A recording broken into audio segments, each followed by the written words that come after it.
నా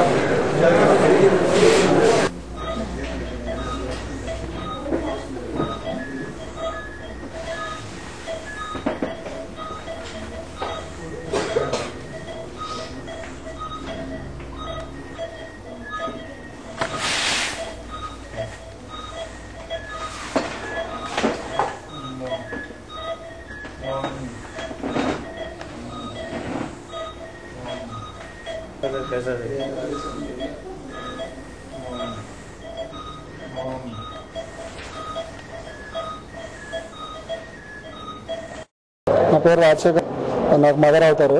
so morning ఇంట్లో work చేసుకుంటూ సడన్గా బీపీ డౌన్ అయింది. డౌన్ అయితే మాకు ఫ్యామిలీ డాక్టర్ ఉన్నాడు, లోకల్గా తీసుకెళ్ళాము. తీసుకెళ్తే ఏమైంది అంటే బీపీ కొంచెం డౌన్ అయింది. ఏదైనా ఒక హాస్పిటల్లో 1 డేకి అడ్మిట్ చేస్తే బీపీ నార్మల్ అయినాక తీసుకోవచ్చు అంటే బీపీ ప్రాబ్లం ఇంకేం లేదు, లో బీపీ ప్రాబ్లం ఉండింది. తీసుకొచ్చినాము, క్యాజువాలిటీలో జాయిన్ చేయించినాము. ఒక 1 అవర్లో బీపీ నార్మల్ అయింది.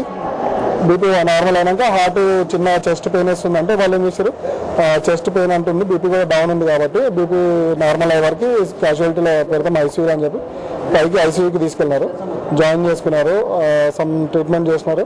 ఏం ప్రాబ్లం లేదు, బీపీ షుగర్ అన్ని నార్మల్ అయిపోయినాయని చెప్పినారు. Next day morning heart problem create ఉంది కదా, యాంజియోగ్రమీ చేద్దాము, యాంజియోగ్రమీ కూడా ప్రాబ్లం ఉంటే స్టడ్స్ కానీ లేకపోతే యాంజియోప్లాస్టీ చేస్తామని చెప్పినారు. చెప్పి మార్నింగ్ 10:45కి నేను తీసుకెళ్ళాను. 11:30కి తీసుకొచ్చి 11:40కి తీసుకొచ్చిన 1 అవర్లో బయటకు తీసుకొచ్చి అంతా నార్మల్ ఉంది. ఆ వీడియోలో కూడా చూసినారు, అంతా నార్మల్ ఉంది, ఎక్కడ ప్రాబ్లం లేదు. ఈవినింగ్ డిశ్చార్జ్ చేసేస్తామని చెప్పారు. నిన్న ఈవినింగ్ డిశ్చార్జ్ చేస్తామన్నారు. సరే అంటే అక్కడ యాంజియోగ్రమీ చేసిన వల్ల బ్లడ్ బ్లీడింగ్ అవుతుంది, కొంచెం రెస్ట్ తీసుకెళ్ళి రేపు మార్నింగ్ డిశ్చార్జ్ చేస్తామని చెప్పారు. 7:30 వరకు కూడా డిశ్చార్జ్ చేయలేదు. 8 o'clock డిశ్చార్జ్ నేను బిల్ పేమెంట్ చేసి సాయంత్రం 8 o'clock నేను బిల్ పేమెంట్ చేసి డిశ్చార్జ్ నోట్ రాసి అంత పైకి వెళ్ళాక సడన్ గా డైట్ ఫుడ్ తింటుంటే చనిపోయారు. హాస్పిటల్ ఫుడ్ మమ్మల్ని ఒక బాటిల్ కానీ ఒకటి ఏది లోపల తీసుకోవాలి. 3 days నుంచి వాళ్ళ డైట్ పెట్టాలని చెప్పి సడన్ గా మా డాడీ పక్కన ఉన్నారు, ఇట్లా పెడుతుంటే చనిపోయారు. 13th రోజు జాయిన్ చేసినాం. పైన డాక్టర్ డాక్టర్ ఏమంటుండే ఫుడ్ చపాతి గొంతులో పోయి చనిపోయింది అంటున్నాడు. కింద బ్రీతింగ్ లంగ్స్ లోకి పోయి చనిపోయింది. డిశ్చార్జ్ సమ్మరీ కూడా మాన్యువల్ ఇప్పుడు మ్యానిపులేట్ చేస్తారు వాళ్ళు. డబ్బులే ముఖ్యమైనది కానీ పేషెంట్ గురించి పట్టించుకునేటోళ్ళు ఇక్కడ ఫస్ట్ పేజ్ లో కొట్టేసి షుగర్ పేషెంట్ అని చెప్పి ఫస్ట్ డయాబెటిక్ పేషెంట్ అని చెప్పేసి తర్వాత కార్డియాక్ డిశ్చార్జ్ సమయంలో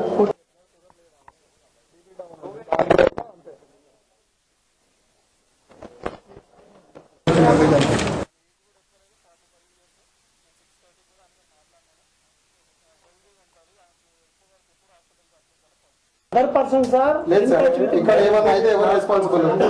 ఇప్పుడు సడన్ గా హాస్పిటల్ బయట రాళ్ళు కొట్టి అన్ని చేసి ఏమైనా అయింది అనుకోండి, ఎవరు రెస్పాన్సిబుల్? మీరు ఎవరికైనా చెప్తారా? మేము బస్సు నుంచి వస్తున్నాం, మీరు యశోద హాస్పిటల్ లక్కీడా పబ్లిక్ మాత్రం ముంచని ఈవెన్ బస్సులు వస్తే బండ్లు పార్కింగ్ పెడితే బస్సులు వస్తే వాళ్ళు కూడా నో డిస్కౌంట్ ఏమన్నా బిల్లు పేషెంట్ సభ్యులు చూస్తున్నా పబ్లిక్ మాత్రం ముంచని public chief security officer chief security ఆ ఏజ్ లో ఉండి రెస్పాన్సిబుల్ మాటలు మాట్లాడిండు. బిల్డింగ్ ఇన్ఛార్జ్ రేపు మీ ఇంట్లోకి అయితే తెలుస్తుంది, రేపు మీ ఇంట్లోకి అయితే రెస్పాన్సిబిలిటీ డాక్టర్ మీరే మీ నోట్ అబద్ధం ఆడద్దు, ఇర్రెస్పాన్సిబిలిటీ వల్ల అయిందని మీరు అన్నారు. మీరు ఇప్పుడు ఇలా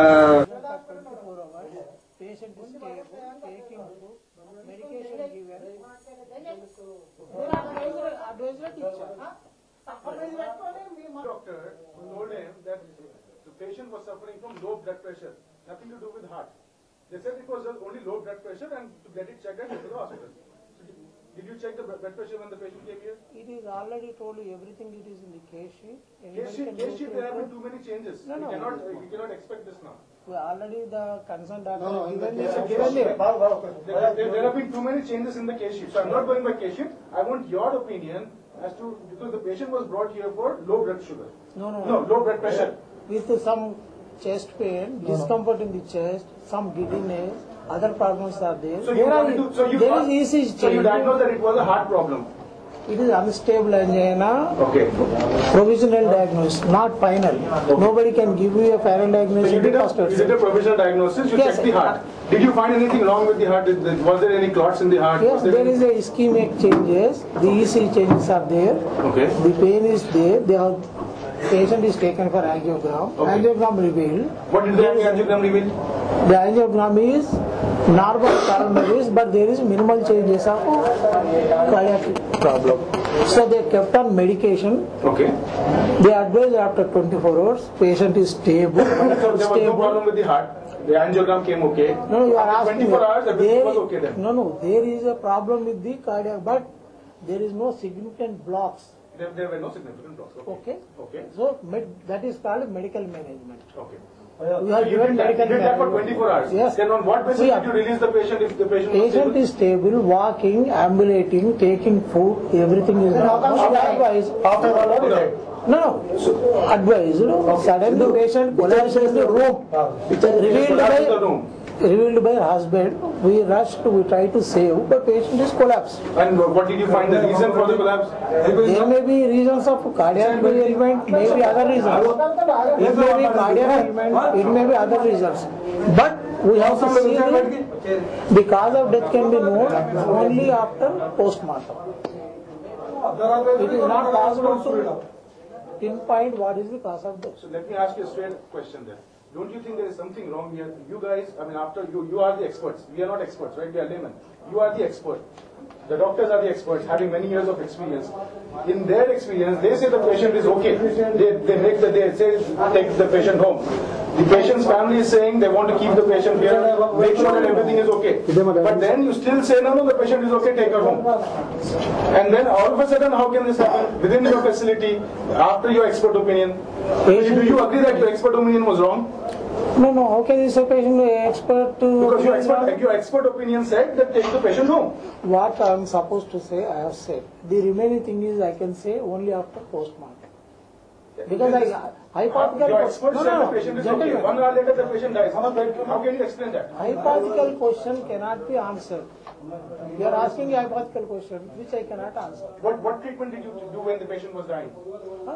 What treatment was done when the patient was dying? CPR done, taken for task, try to revive it, but patient could not be revived. Okay, so how come there were two different versions given to us as the cause of death?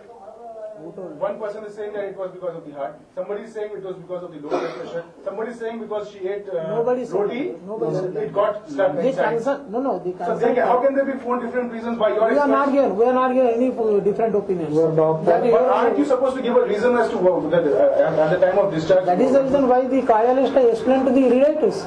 It may be due to spasm of the artery vessel. It may be, maybe it's not a good... Maybe you cannot give 100% answer unless you go for a postmortem. That is the reason why you are asking.